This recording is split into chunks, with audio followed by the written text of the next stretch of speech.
A música surgiu da necessidade de se comunicar. É o primeiro elemento de comunicação que a gente tem. Ele vem antes da fala, antes de qualquer comunicação verbal. Veio da imitação da natureza, do som dos passos. A gente sabe que os animais também fazem sons diferentes de acordo com a emoção que sentem. E isso se refletiu dentro da pré-história, né, nessa comunidade, buscando se comunicar de alguma maneira.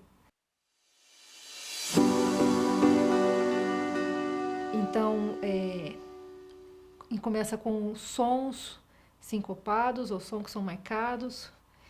A necessidade de fazer isso em grupo, que também é uma forma de se comunicar. Eu não vou bater alguma coisa e você bate de volta. Se a gente consegue bater junto, se a gente consegue fazer aquilo junto, está ali criando um vínculo de comunicação.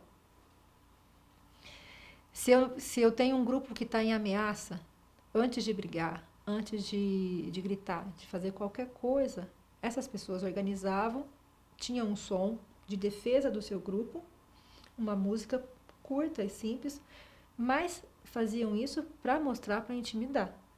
Tanto que a gente vai numa tribo indígena ou de qualquer outro lugar do mundo, a gente não pode não conhecer o idioma deles, não entender nada do contexto social, nenhum gesto deles.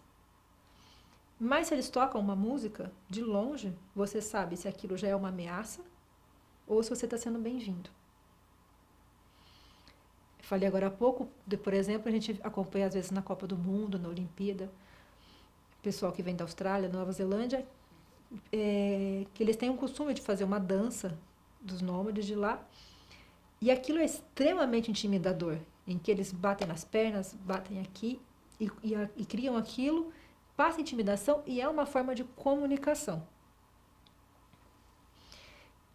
E assim surgiu a música e ela foi ficando cada vez mais requintada, mais sofisticada, de acordo com que a nossa comunicação também fosse mais sofisticada. A princípio, o ser humano não sabia o que ele estava sentindo. Não existia o conceito de felicidade, de medo, de raiva. Ele só sentia. E isso precisava ser externado. Conforme a gente vai tendo consciência das emoções que a gente tem, a gente consegue transmitir isso e tem muita necessidade de fazer isso. E às vezes, verbalmente, isso não é possível.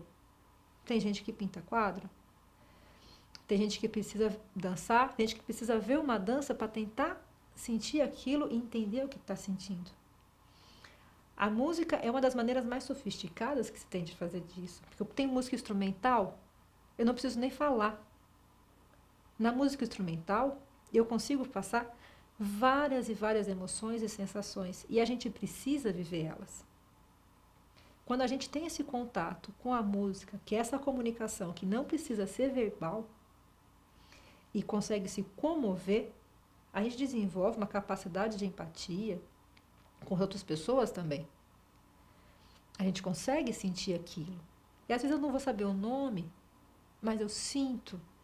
E no meu sentir, talvez depois de um dia, 2, 3 dias, eu vou conseguir dar um nome para aquilo. Ou vou escutar outra vez e vou dar um nome.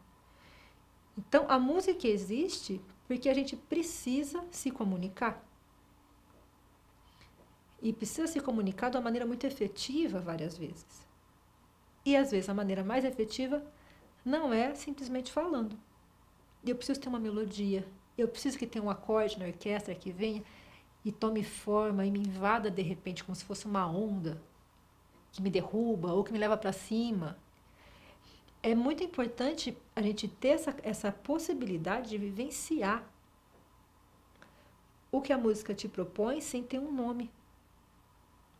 Porque nisso a gente vai criando laços dentro da gente mesmo, criando vínculos, criando expressões e passa também a se compreender.